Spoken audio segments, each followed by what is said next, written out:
Hello, John. Hello, Oliver. And so we're going to talk about Danny Healy Rae. He's been in the news talking about the pubs, and you're going to talk about him? That's right. Danny Healy Rae in the Dáil, when they brought in this business of the Gardaí, given the extra powers to visit premises like pubs and also those pubs that supply food. And to see that that they're conducting themselves along the guidelines that this government has seen fit to issue, which is social distance, 2 yards from the next human being, and so on and so forth. And in regard to pubs that serve food, to keep receipts for, I think, a month or thereabouts, so as they can be inspected, and that food has been served to every customer that came into the pub. So in this context then, they've been given the powers when the pubs eventually do reopen.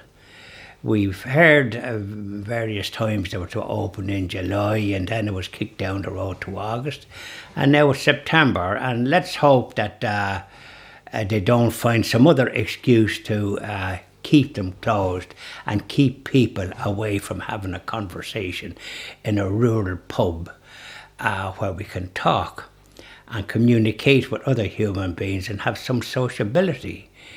Now, they propose that the police will be given additional powers, not alone to visit pubs that haven't been open for months, damn near 6 months. How they're managing to survive is a mystery to John Malone and the Christian and Jobs Action Party. But in any event, they're due to open, but the guards are going to have power to go in, and if they don't have all the requirements that this virus, this COVID, imposes on people, they're liable to be closed forthwith and perhaps charged. Now, Danny Healy Rae, along with a lot of other people interested in freedom, rightly complained about this intrusion. This, he described it as only for he looked around the Dáil chamber and saw there was a Can Cóirithe and some TDs. He thought perhaps there was something to do with that perhaps he was in a communist country or a dictatorship where freedom was curtailed, and you had something along the lines of a police state, which I think we referred to there recently ourselves in a previous video. He thought it was a step too far for giving these powers to police. It's always a dangerous thing to entrust security forces with too many additional powers in a democracy, because you're heading towards, as was described in 2015 by the Alive magazine, as Fine Gael and Labour being the worst totalitarian party in the history of the state, and Fianna Fáil under Micheál Martin not much better. This was before the same-sex marriage referendum, which they called marriage equality. So they're very economical with what we call truth. And this is the same crowd that closed the Irish embassy,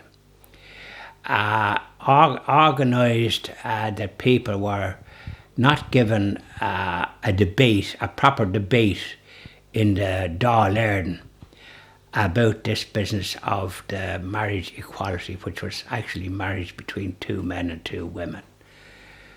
They inflicted that on the country, and signs on, they've now inflicted the abortion on the country, the killing of babies by abortion by mothers that normally would be welcoming those little children into the world.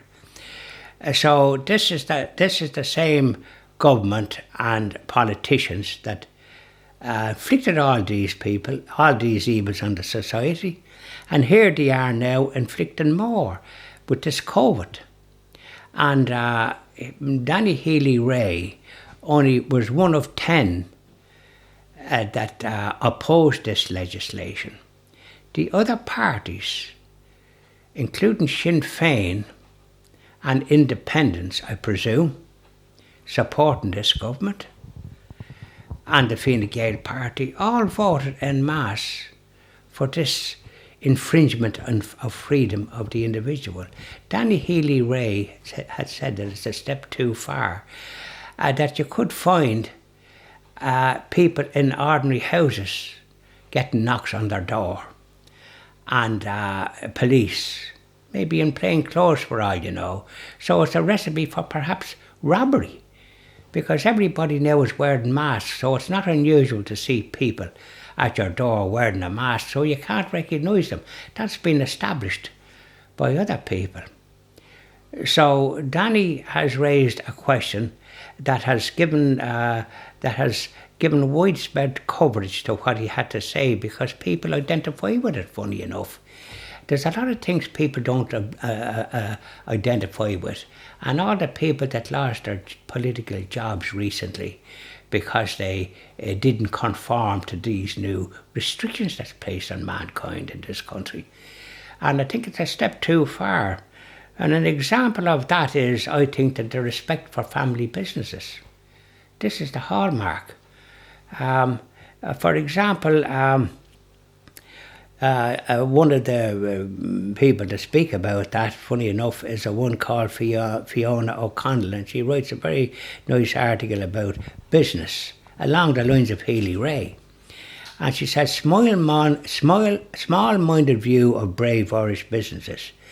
And she says, I dread to think what the future now holds, and not just that of all such entrepreneurs, but indeed of rural Ireland, given the Irish private economy accounts for a massive 3/4 of the workforce outside Dublin, where they are employed by 180,000 firms with less than 250 staff, or maybe only a few. Like Patsy and her husband, who has run a medium-sized enterprise in a small rural town for 27 years now, she refers to their family of 12 staff who work with us side by side. There is no divide, except the one that exists in Ireland, as Eddie Hobbs noted in this paper recently, with its ingrained suspicion against small businesses, small family businesses, and a preference for the wealthy foreign businesses with big checkbooks, strange names and grade 4 opportunities. The fact is that small firms have noted that the only thing they get is envelopes with harps on them and threats that if they don't do this, that or the other, they're liable to be in trouble. That's all they get. And they account for 3/4 of the employment in the private sector. That's not highlighted, is it?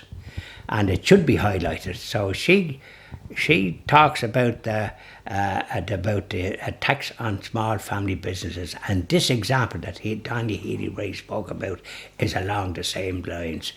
I support Danny Healy Rae. John Malone and the Christian and Action Party supports Danny Healy Rae in what he stands for, and we are absolutely appalled that so many politicians in Dáil Éireann think otherwise. Yeah, I think the government has this idea in their head that even if the pubs do collapse, we'll bring in Wetherspoons. Wetherspoons want to expand in Ireland, and that'll solve the problem of our pubs. But of course it won't, because we know that what's happening in Ireland with small businesses is small businesses, if any little bit of profit they make goes back into the town. We know that. Whereas the problem with Lidl's and Aldi's and Wetherspoons is that the money goes out of the country. The profits go out of the country. I mean, they do create employment, fair enough, but the ultimate goal is to get the profit out of the country back to the home country, and then expand further into other countries. That's the idea, you know. Correct. Now, you mentioned the word employment. That's the line that they will take. It gives employment, forgetting that it takes money out of the local area, except for the employees perhaps living there. How do we know that there'll be Irish people working in it? Because we noticed in a lot of the German discount stores that you mentioned, quite a few people from other jurisdictions working there, that's perhaps from the EEU, which has inflicted all this sort of stuff, free movement of people. So Irish people, as we posed there recently, could be a minority in their own country in due course. So small firms, generally speaking, family businesses employ local people because that's where they're based. That's it. And that is what we want to encourage. But we have a government that has presided over this past 20 years in making rural towns and villages ghost towns and villages. And the pubs for years now have been suffering very, very badly. Most of them are in debt. Most of them are just making no money. And I think it'll be the end for a lot of pubs in Ireland. Well, it will, because we know that people that never had contributed anything to the fabric of life in the point of view of employment and gainful work, that they get quite a substantial amount of social welfare benefits. And publicans live in the country and are aware of all these things. Sometimes the best customers they have are people that actually never worked. That's right, and have perhaps large families and are in benefit of quite an amount of money from the state. So you can't expect people to work the hours that a publican sometimes works if he opens in the morning. A lot of them now don't open at the evening, and sometimes they don't even open Monday and Tuesday. So nonetheless, they're providing a very opportunity for people to meet together and have a conversation, as we did years ago, and we hope to do it again. But with all these restrictions and impositions on the small family businesses, which includes pubs, which buy material from wholesalers and all the rest of it locally. So there's so many benefits, but we have a government, and we've had previous governments that don't seem to understand that because they're not in business. They're not in business, Healy Rae is in business. The thing about it is, look, if you look around Ireland at all the pubs that have closed over the last 30 years, one of the problems as well, there was a lot of beautiful pubs in Dublin, and a lot of those lovely pubs, even though we have a huge population, have closed down, and they've closed down because of rates, because of insurance. But it's because people have massive mortgages. That's one of the things people don't talk about. People are in such poverty that by the time they finish paying their mortgage or their rent, they don't have a bob to spend on the pub, and people are not talking about that. You're quite right. As a matter of fact, my late wife spoke about members of our family who worked, and her sister worked as a nurse. And one time all they had left after had paid out was £15. And that was a long time ago, wasn't it? But it's £15. It's not. It's perhaps 30 years ago, when tax was very high in this country, don't forget. That's right. I was paying in a very modest salary nearly over 50%, damn near 60%. If I earned any overtime or anything like that, or any bonuses, most of it went on tax. I was paying 60% practically, between PRSI and tax and all the rest of it. The only things that you got by way of allowance was if you were paying into a pension fund, which I was. And but the tax was extremely high, and it gradually lowered. But the harm was done to a lot of people, and now it's been imposed again because of the price of houses, as you rightly said. Yes.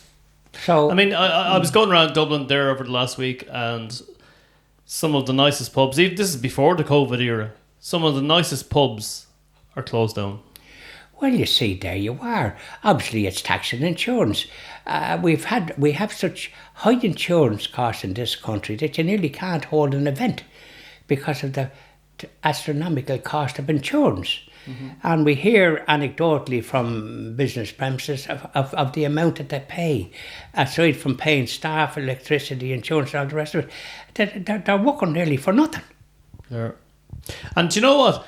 The festivals, we'll be doing a video maybe in a couple of weeks about the festivals in Ireland and how it became uneconomical for the festivals to open. We had Féile, we had all these different festivals used to happen around Ireland, and John Reynolds was the person who passed away there a while ago, at the young age of 52, I think he died.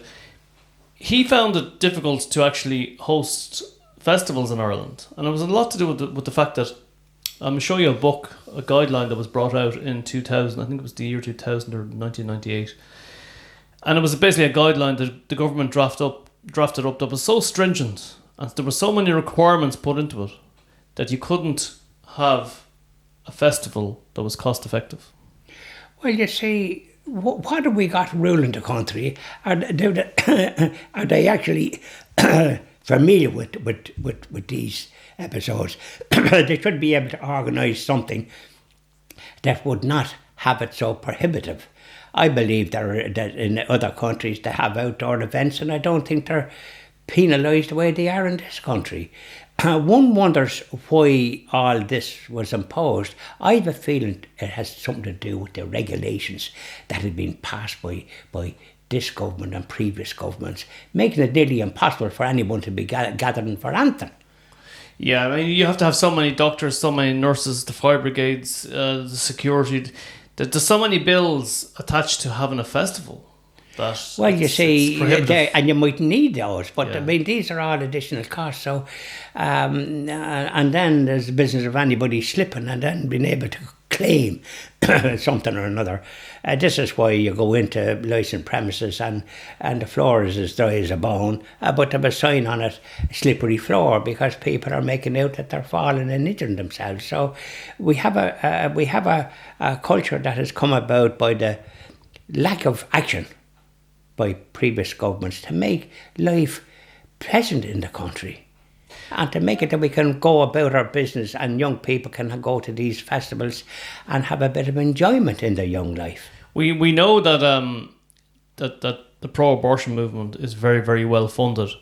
And what happened with the festivals, a lot of them around the country, was that they couldn't really afford to have the festivals. So they let in pro-abortion movements and they were paid to allow so many in. To promote this idea of pro-abortion. Where the money was coming from, I don't know, but that's how bad it got for some of the festival, the people who were